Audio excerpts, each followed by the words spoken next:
Thank you, thank you, thank you. If you think your Irish grandparents are wondering, my great-great-grandparents that came here in 1846 and went, what in the hell's going on? I want to thank you for the warm welcome, but please, not so loud. Donald was listening. Sleepy Don. I kind of like that. I may use that again. Kelly O'Donnell, President of the White House Correspondents Association, thank you for having me. Thank you, sir. But Kelly O, let's be honest, you're way too young to be president. It's been a year since I delivered this speech, and my wife Jill, who's with me tonight, was worried how I do. I told her, don't worry, just like riding a bike. She said, that's what I'm worried about. Of course, the 2024 election is in full swing. And yes, age is an issue. I'm a grown man running against a 6-year-old. Well, I feel great. I really feel great. I'm campaigning all over the country. Pennsylvania, Georgia, North Carolina. I've always done well in the original 13 colonies. And speaking of history, did you hear what Donald just said about the major Civil War battle? Quote, Gettysburg, wow.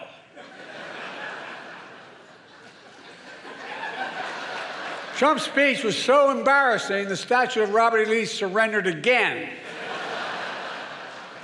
But look,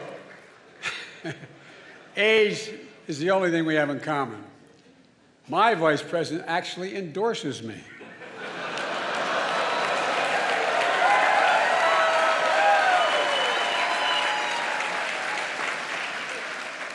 I had a great stretch since the State of the Union.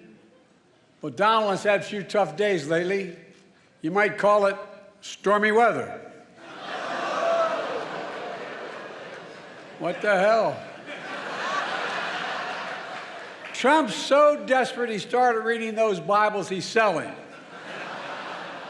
Then he got to the first commandment. You shall have no other gods before me. That's when he put it down and said, this book's not for me. Look, being here is a reminder that folks think what's going on in Congress is political theater. That's not true. If Congress were theater, they'd have thrown out Lauren Boebert a long time ago.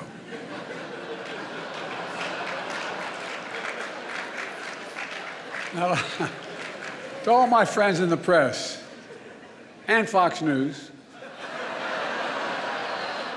some of you complain that I don't take enough of your questions.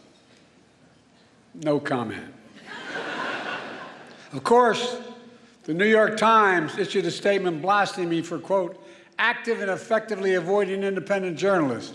Hey, if that's what it takes to get the New York Times to say I'm active and effective, I'm for it. It's okay.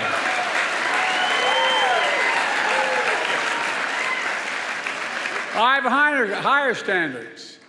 I do interviews with strong, independent journalists who millions of people actually listen to, like Howard Stern. And I know you're looking around and saying, this guy's been doing this for 50 years. He's had his moment. Give him someone else a chance. To say that, I say, Lauren, ignore the critics. Ignore the critics. Lauren's a great friend who's had 8 comedians play me over the years on Saturday Night Live. 8.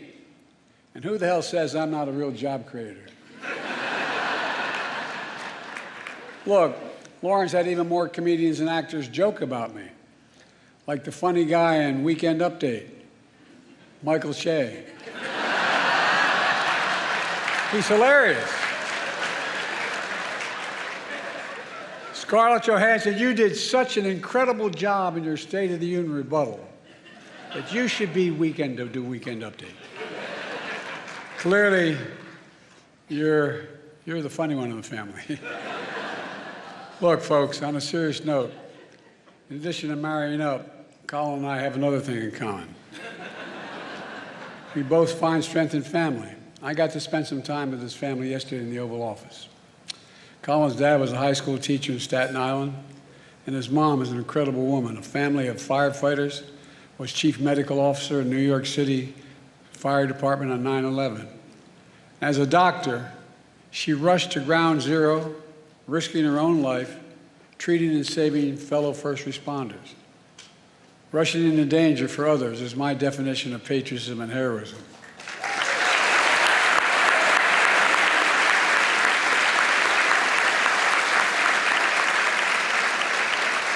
And so is what all of you do when you report truth over lies.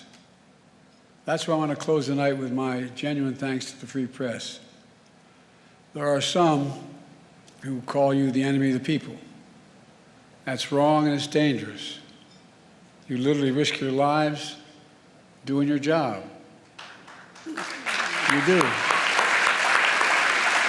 Covering everything from natural disasters to pandemics to wars and so much more. And some of your colleagues have given their lives, and many have suffered grievous injuries. Other reporters have lost their freedom. Journalism is clearly not a crime, not here, not there, not anywhere in the world.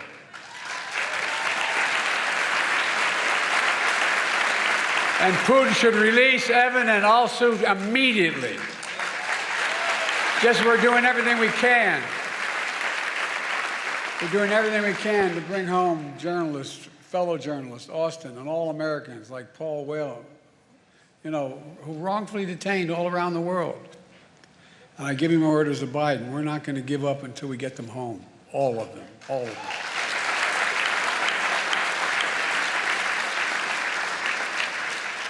On the third anniversary of January 6th, I went to Valley Forge. And I said the most urgent question of our time is whether democracy is still the sacred cause of America. That is the question the American people must answer this year.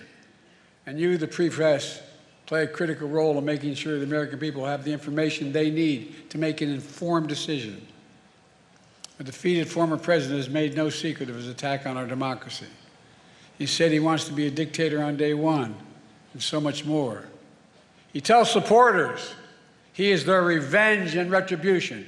When in God's name have you ever heard of another president say something like that? And he promised a bloodbath when he loses again. We have to take this seriously. 8 years ago, you could have written off it as just Trump talk, but no longer. Not after January 6th. I'm sincerely not asking of you to take sides, but asking you to rise up to the seriousness of the moment. Move past the horse race numbers and the gotcha moments and the distractions, the sideshows that have come to dominate and sensationalize our politics. And focus on what's actually at stake. And I think in your hearts you know what's at stake. The stakes couldn't be higher.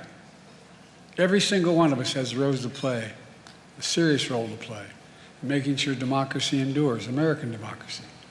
I have my role, but with all due respect, so do you. In the age of disinformation, credible information that people can trust is more important than ever. And that makes you, and I mean this from the bottom of my heart, makes you more important than ever. So tonight, I'd like to make a toast.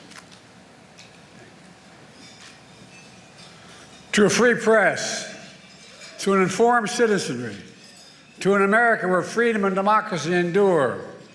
God bless America.